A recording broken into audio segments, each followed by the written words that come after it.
Good morning student. मी Ravi sir, Shri Chaundeshwari science academy Ichalkaranji. विद्यार्थी मित्रो, आपण cell the unit of life lecture number या ठिकाणी 6 वर पोहोचलेला आहोत. तर त्यापूर्वी तुम्हाला लेक्चर नंबर 5 मध्ये जे तुम्ही बॅक्टेरियाचे डिव्हायडेशन केला त्याच्यावरची क्वेश्चन तुम्हाला सांगायचं आहे. ग्राम पॉझिटिव्ह आणि ग्राम निगेटिव्ह कोणत्या बेसिसवर बॅक्टेरियाने आपण डिवाइड केले हा पहिला क्वेश्चन आहे. त्यानंतर दुसरा क्वेश्चन जो आहे की बॅक्टेरियाला स्टेनिंग करण्यासाठी कोणता स्टेन यूज केला, कोणत्या सायंटिस्टनं काय केलं, स्टेनिंगची प्रोसेस दाखवल्या. ग्राम पॉझिटिव्ह आणि ग्राम निगेटिव्ह यापैकी कोणत्या बॅक्टेरियामध्ये तुम्हाला या ठिकाणी टिकॉइड्स ऑइल पाहायला मिळते, टिकॉइक ऍसिड पाहायला मिळते. हे क्वेश्चन तुम्हाला काय करायला पाहिजे, पहिला सांगायला पाहिजे. चला ठीक आहे. तर आज आपण काय करूया, लेक्चर नंबर या ठिकाणी 6 ची सुरुवात करूया. तर पहिल्यांदा तुम्हाला की प्लांट सेल आणि ॲनिमल सेलचा डिफरन्स तुमच्याकडे माहिती असणे गरजेचं आहे. की प्लांट सेल, ॲनिमल सेल हे दोन्ही युकॅरियोटिक सेल आहेत, डेव्हलप आहेत. दोन्हीमध्ये डिफरन्स काय आहे की प्लांट लार्जर दॅन ॲनिमल. प्लांटचा सेल हा लार्जर आहे आणि ॲनिमल हा स्मॉलर आहे as a plant. Rigid cellulose cell wall, प्लांटमध्ये सेल वॉल आहे ती सेल्युलोज पासून बनल्या. सेल्युलोज, हेमिसेल्युलोज आणि पेक्टिन. ॲनिमल सेलमध्ये सेल वॉल तुम्हाला पाहायला मिळणार नाही. लार्ज व्हॅक्यूल आहे ॲनिमल सेलमध्ये, तुम्हाला vacuole may be present or absent. Plastid means chloroplast present because plant photosynthesis करणार आणि त्याच्याकडे क्लोरोप्लास्ट आहे. पण ॲनिमल्स काय आहे, हेट्रोट्रॉपस आहे, कंझ्युमर आहे, स्वतःचं फूड बनवत नाही. म्हणजे क्लोरोप्लास्ट किंवा प्लास्टिड तुम्हाला पाहायला मिळणार नाही. Centromere absent in higher plant. Higher plant म्हणजे जे काही डेव्हलप आहेत, मोस्ट ऑफ प्लांटमध्ये तुम्हाला सेंट्रोझोम पाहायला मिळणार नाही, पण तो सेंट्रोझोम प्रेझेंट ॲनिमल सेल. कारण का, सेल डिव्हिजनमध्ये सेंट्रिओल शिवाय सेलचं डिव्हिजन होत नाही. ॲनिमल सेलचं वैशिष्ट्य आहे, हे कॅरेक्टरिस्टिक आहे. दुसरं बघा, at the time of cell division cell plate is form. लक्षात ठेवा, सेल डिव्हिजनचा पॉईंट सांगतोय मी. सेल डिव्हिजन मध्ये की प्लांट सेलचे डिव्हायडेशन होताना सेल प्लेट बनत्या. सेल प्लेट जे आहे phragmoplast, precursor of cell plate, phragmoplast. Animal मध्ये सेल फ्युरो मेथडनं सेल डिव्हायडेशन होत आहे. Plasmodesmata present, plasmodesmata absent. त्यानंतर बघा या ठिकाणी middle lamella present, middle lamella absent, but desmosome and gap junction present. आता तुम्हाला ऍक्च्युली तुम्हाला पाहायला मिळेल बघा की ही जी आहे ती आमच्याकडे आहे प्लांट सेल. हा आपल्याकडे आहे plant sale.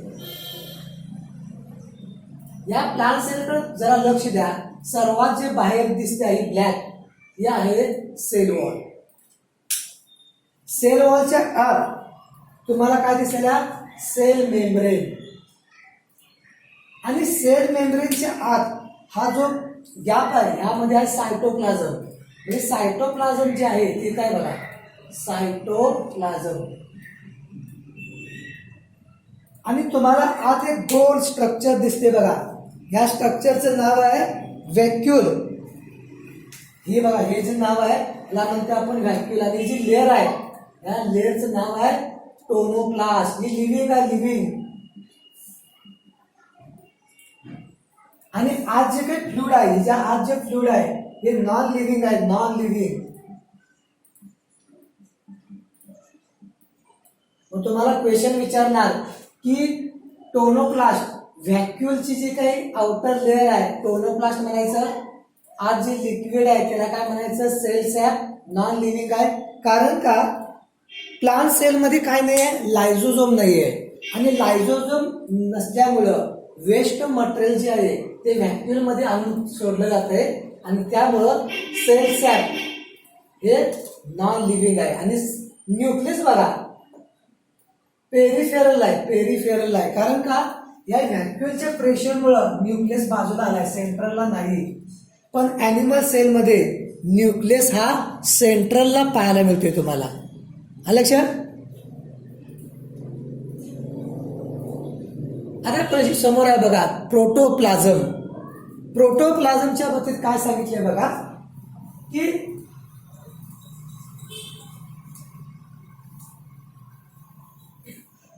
प्रोटोप्लाझम first time observe, सायंटिस्टचं नाव आहे कॉर्टी.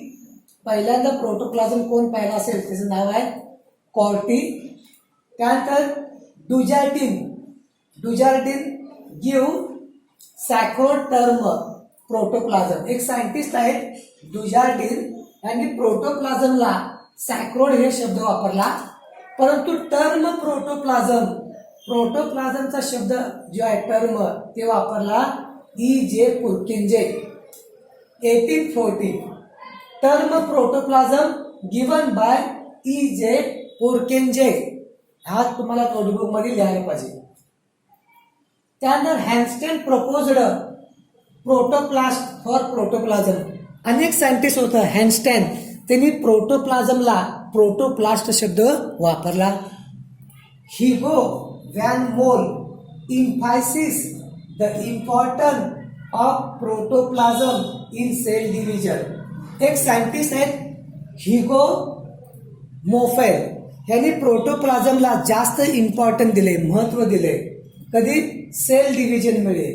ही applied protoplasm term to plant cell living content. आणि ह्या ठिकाणी सांगितलं की प्लांट सेलमध्ये लिव्हिंग कंटेंट जे आहे ते प्रोटोप्लाझम आहे. तुम्हाला ह्या स्लाइडमध्ये किमान टर्म प्रोटोप्लाझम E.J. पुर्किंजे एवढं तुम्हाला माहिती असणे गरजेचं आहे. त्यानंतर बघा ज्युलियस हॅक्झिले. सुरुवातीला पण मी सांगितले Julius Huxley started that protoplasm is a physical basis of life. हा MCQ आहे बघा.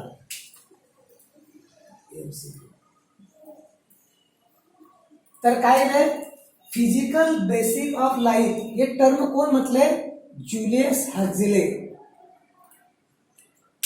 प्रोटोप्लाझम term defined as material basis of life. तर एखाद्या सेलमध्ये लाईव्ह काय असेल तर ते आहे protoplasm. Which cell made and include all part of the cell. Protoplasm is workshop where all life activity are carried out and is said only part of organism that truly live. तुम्ही म्हणाल एखाद्यामध्ये एखादा content living काय असेल तर living आहे प्रोटोप्लाझम. ज्याच्यामध्ये प्रोटोप्लाझम आहे, ऍक्टिव्ह आहे, त्याला लिव्हिंग म्हणू शकतोय. आणि प्रोटोप्लाझम जर काम करत नसेल तर डेड. एखादी सेल डेड झाली याचा अर्थ काय झाला की प्रोटोप्लाझम मध्ये ही ऍक्टिव्हिटी घडत नाही. आणि प्रोटोप्लाझम मध्ये ऍक्टिव्हिटी घडत असेल तर ऑर्गॅनिझम किंवा तो सेल लिव्हिंग आहे. म्हणजे सत्य काय आहे, प्रोटोप्लाझम. एखादी गोष्ट मला लिव्हिंग आणि नॉन लिव्हिंग जर समजून घ्यायचं असेल तर त्यातला प्रोटोप्लाझम हे काय करणार तुम्हाला लिव्हिंग आणि नॉन लिव्हिंगचा डिफरन्स सांगू शकतो. त्यानंतर पुढचा पॉईंट बघा protoplasm theory proposed by Maxwell. The term protoplasm used describe substance from the protoplasm. These are non living material of cell. इथे एक शब्द आलाय बघा ड्यूट्रोप्लाझम, एक शब्द आलाय. प्रोटोप्लाझम लिव्हिंग आहे पण ड्यूट्रो काय आहे बघा non living. These are non-living material म्हणजे काय असणार रिझर्व फूड, अल्कलॉइड, इन्क्लुशन बॉडी. कालच्या लेक्चरला मी सांगितले बघा की प्रोकॅरियोटिक मध्ये व्यवस्था नसल्यामुळे जी वेस्ट आहे ती सायटोप्लाझम मध्ये असतात, त्याला म्हणतोय inclusion. Protoplasm is a polyphase colloidal system. Colloidal म्हणजे काय म्हटलंय बघा की प्रोटीन आणि वॉटर. प्रोटोप्लाझम मध्ये जास्त काय आहे बघा, तर या ठिकाणी प्रोटीन जे आहे 10 to 20% प्रोटीन आहे आणि 70 to 80% वॉटर आहे, म्हणून कोलॉइडल सोल्युशन किंवा कोलॉइडल सिस्टम म्हटलं जाते. Its pH 6.8. तर याचा pH आम्हाला 6.8 पाहायला मिळतोय. Peripheral semi solid and ectoplasm of cytogel. तर मगाशी तुम्हाला इक्टोप्लाझम आणि इंडोप्लाझम दोन वर्ड्स आले होते. काय आलं की लास्ट ह्याच्यामध्ये इक्टोप्लाझम बघा दिसते काय, पेरिफेरल सेमी सॉलिड इक्टो. पेरिफेरलचा बाजूला भाग आहे त्याला इक्टो म्हणायचं. बघा हा जो पेरिफेरल आहे, इक्टो म्हणजे काय बघा, पेरिफेरल जो बाजूचा भाग आहे ना इक्टोप्लाझम, आणि आतला आहे त्याला इंडोप्लाझम. आत दिसतो त्याला भाग म्हणायचं इंडोप्लाझम. हा न्यूक्लियस आहे, मायटोकॉन्ड्रिया आहे, बरोबर आहे. हे टोनोप्लास्ट आहे म्हणजे व्हॅक्युलचं स्ट्रक्चर आहे, आणि ह्या सायटोप्लाझमिक व्हॅक्यूल यामध्ये सेल्स आहे. हे आउटर पेरिफेरल आहे त्याला इक्टो म्हणायचं, आणि इंडो आतला आहे इंडोप्लाझम. इक्टोप्लाझम इंडोप्लाझम शब्द वापरला. This reason protoplasm is said to be polyphysis. The major component of protoplasm, water and protein. बघा मग सांगितलं की प्रोटोप्लाझम मध्ये मेन जो कंटेन आहे तो आहे वॉटर आणि most of protein. Both together form a colloidal solution. Water plus protein जे सोल्युशन बनते त्याला म्हणतो आपण कोलॉइडल. याचा अर्थ प्रोटोप्लाझम मध्ये कोलॉइडल सोल्युशन आहे असं म्हणू शकतो. Theory of physical nature of protoplasm, colloidal theory दिले Wilson, Fischer, Hardy. Reticular theory Hanstein, fibrillar theory Flemming, alveolar theory Brush, granular theory Altmann, आणि कोलॉइडल थेअरी के कॉलिकर. बघा केमिकल कंपोजिशन मी मगा सांगितलं की प्रोटोप्लाझम मध्ये केमिकल काय आहे, 75-80% पर्यंत आहे वॉटर आहे, 10-20 प्रोटीन आहे, 2-3 लिपिड आहे, 1% कार्बोहायड्रेट आणि 1% inorganic material. It is clearly indicate, याच्यावर समजते मेजर कंपोनंट काय आहे प्रोटोप्लाझमचा, water and protein. So protoplasm is called a colloidal solution. So protoplasm is called a colloidal solution. तर प्रोटोप्लाझम मध्ये ऑक्सिजन आहे 62%, कार्बन 20% आहे, हायड्रोजन आहे 10%, नायट्रोजन 3%, कॅल्शियम 2.5%, फॉस्फरस 1.14%. याचा अर्थ ऑक्सिजनची मात्रा जास्त आहे प्रोटोप्लाझम मध्ये, ऑक्सिजनची मात्रा जास्त पाहायला मिळते. प्रोटोप्लाझम मुवमेंट, प्रोटोप्लाझम हा स्थिर नाही, स्टॅटिक नाही आहे, आत मुवमेंट पाहायला मिळते. जो प्रोटोप्लाझम कोलॉइडल सोल्युशन आपण जे म्हणालोय ते स्टॅटिक नाही आहे, आत मुवमेंट पाहायला मिळते. प्रोटोप्लाझमिक मुवमेंटला म्हणतोय स्ट्रीमिंग मुवमेंट किंवा स्ट्रिंग मुवमेंट किंवा सायक्लोसिस. सायक्लोसिस म्हणजे आत मुवमेंट पाहायला मिळणार. These are due to microtubule. ही जी मुवमेंट आहे ती मायक्रोट्युब्यूलला पाहायला मिळते, कारण मायक्रोट्युब्यूल काय आहे, आत नेट प्रमाण आहे, जाडी समान आहे, आणि त्यामुळं आत मुवमेंट तुम्हाला पाहायला मिळते. आता यांची मुवमेंट दोन प्रकारची आहे, रोटेशन आणि सर्क्युलेशन. रोटेशन आणि सर्क्युलेशन दोन प्रकारची मुवमेंट तुम्हाला पाहायला मिळते. पहिले दिलं आपण rotation. This movement of protoplasm along cell wall clockwise cell wall पासून अशी गोल क्लॉकवाईज किंवा अँटी क्लॉकवाईज डायरेक्शन. जर क्लॉकवाईज असेल, क्लॉकवाईजचं एक्झाम्पल आहे हॅड्रिला आणि अँटी क्लॉकवाईजचं एक्झाम्पल आहे व्हर्शेनिया. हे दोन प्लांटची नाव आहेत.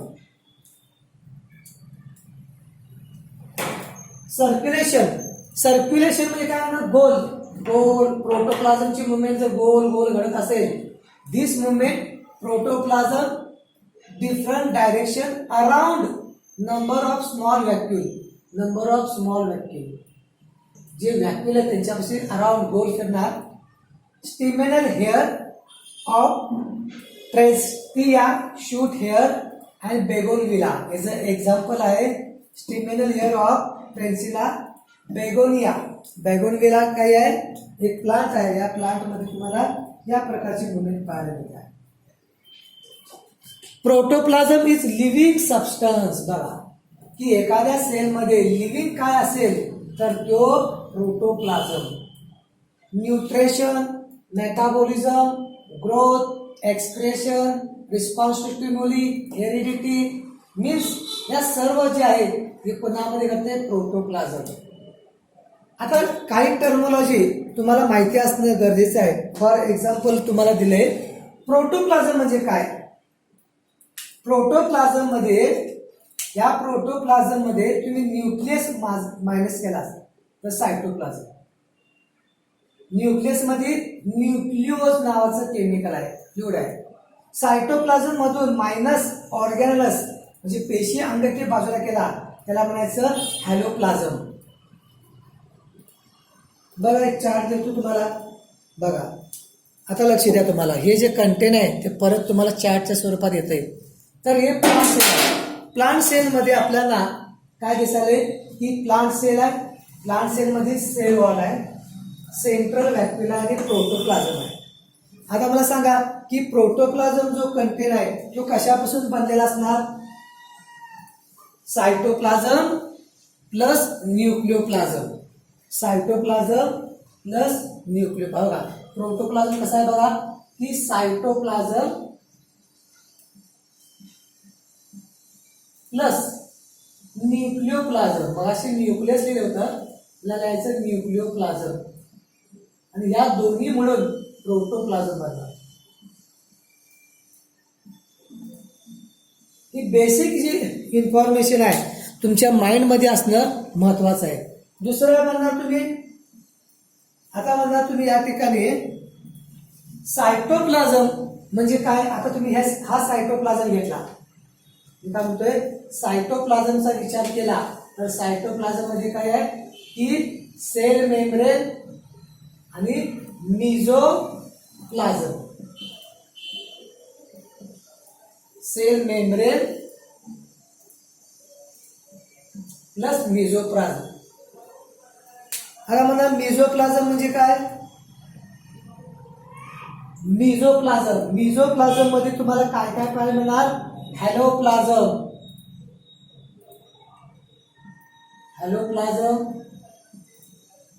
सेल ऑर्गेनलस,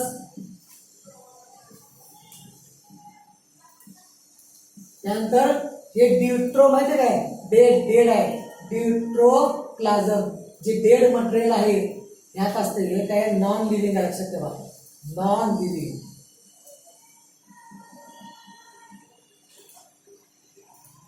तर हे जे पॉइंट आहेत तुमच्या नोटबुक मध्ये असणं गरजेचं आहे. काय सांगतात बघा की आपण मेसोप्लाझम मध्ये आलो तर मेसोप्लाझम मध्ये हॅलोप्लाझम आहे म्हणजे काय. सायटोप्लाझम मध्ये ऑर्गॅनल्स काढला तर हॅलोप्लाझम, सेल ऑर्गॅनल्स आणि ड्यूट्रोप्लाझम म्हणजे मेसोप्लाझम.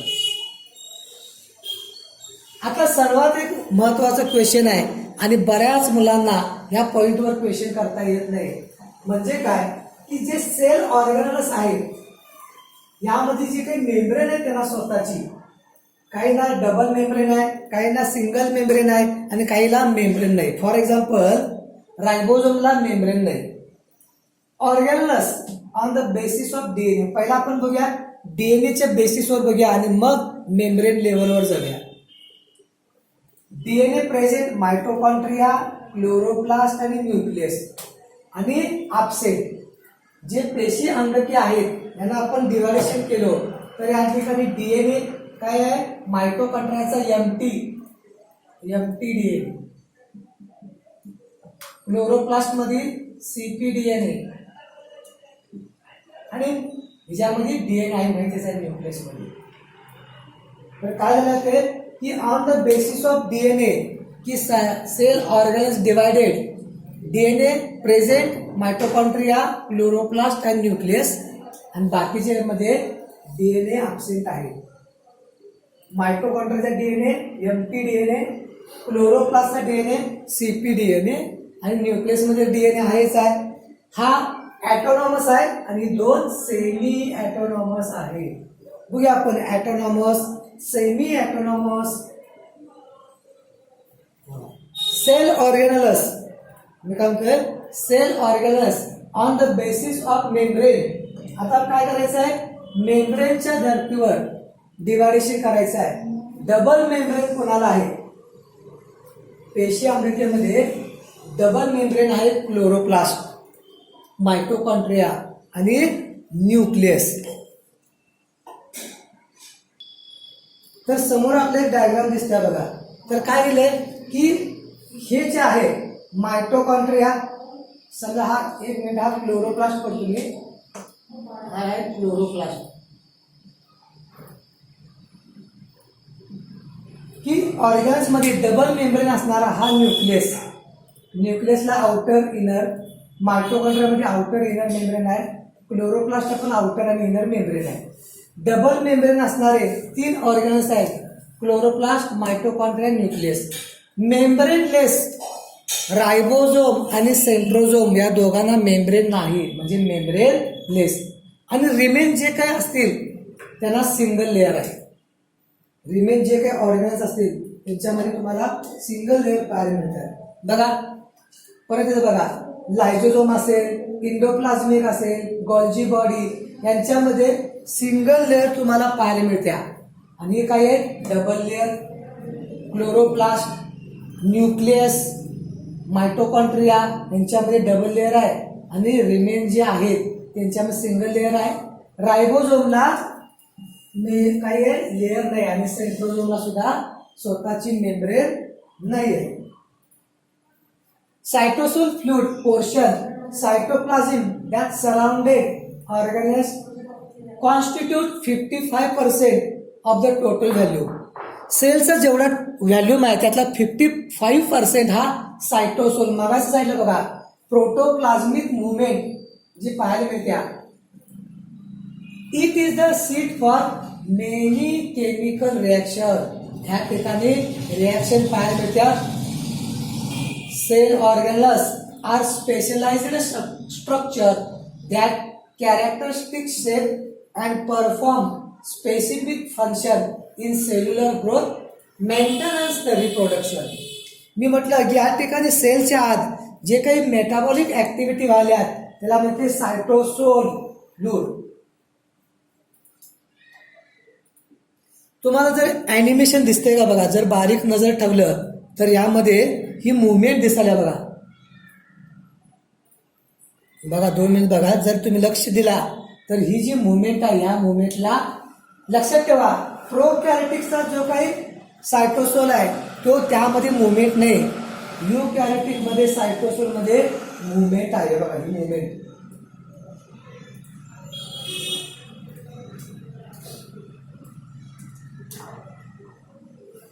आता एक समोर तुमच्याकडं एक इमेज दिसते बघा.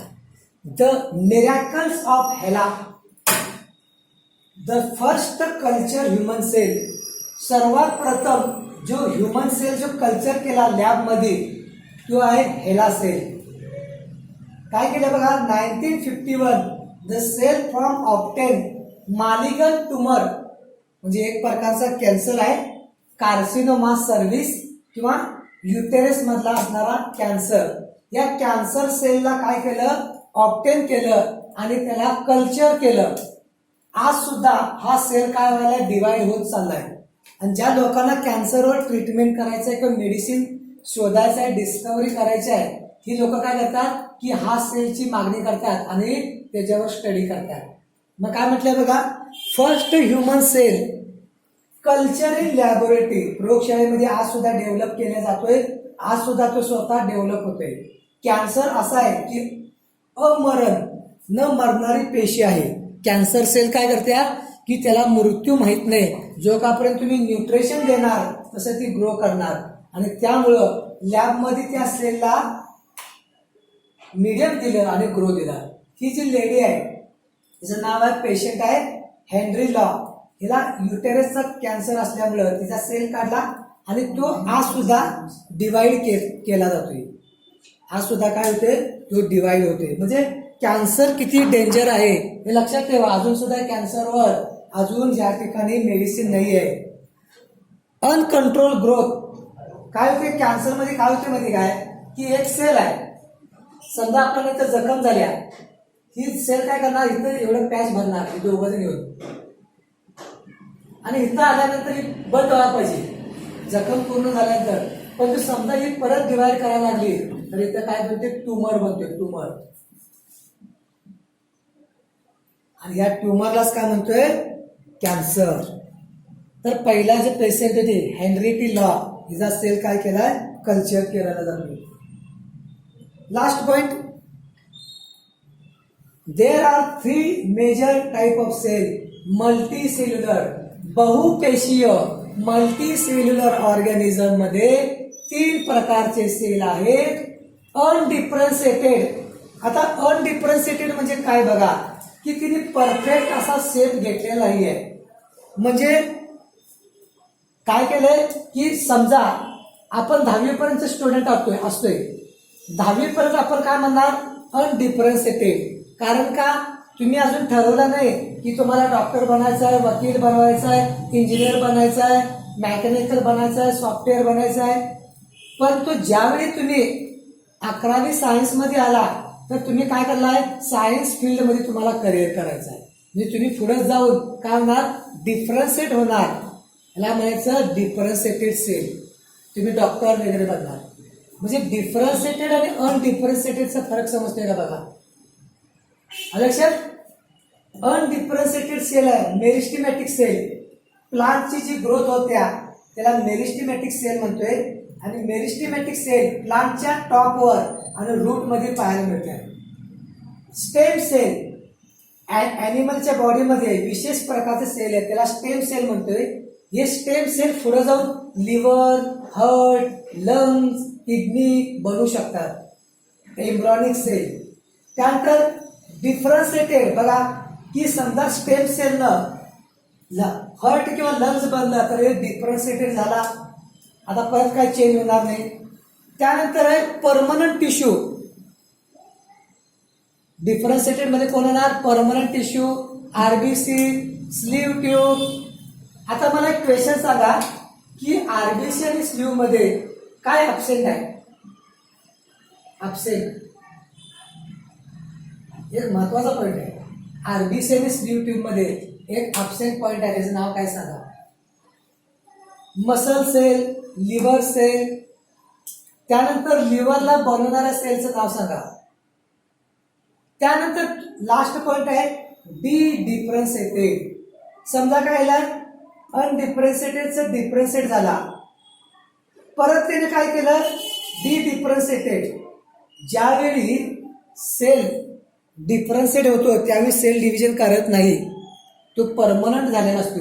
पण तो काही वेळा परमनंट सेल परत सेल डिव्हिजनची कॅपॅसिटी रिगेन करतोय, मिळवतोय, त्याला म्हणतोय डी डिफरन्शिएटेड सेल. हे आम्हाला कॉर्क कॅम्बियम मध्ये पाहायला मिळते. कॉर्क कॅम्बियम मध्ये पाहायला मिळते.